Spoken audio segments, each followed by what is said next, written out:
उबई बिन सलूल जो है, जिसको हम मुनाफिकीन का सरदार कहते हैं, तो चूंकि इसको दोनों कबीले, ये बड़ा सियासतदान था, मीठा था, धोखेबाज था, तो इसने औस और खजरज दोनों की हमदर्दी जीत के मदीने का सरदार जो है ये था, और इसकी ताजपोशी के लिए ताज बन चुका था, ताकि इसको मदीने का सारे ख़ानदानों का, कबीलों का सरदार मुंतखब किया जाए। तो इतने में अल्लाह के नबी सल्लल्लाहु अलैहि वसल्लम हिजरत करके आ गए। तो चूँकि नौजवान सारे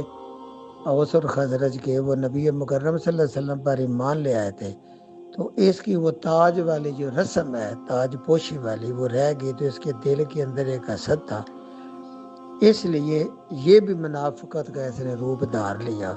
और अपने साथ एक जमात भी बना ली कि हम दिल से ईमान नहीं लाएंगे, ऊपर ऊपर से कलमा पढ़ेंगे और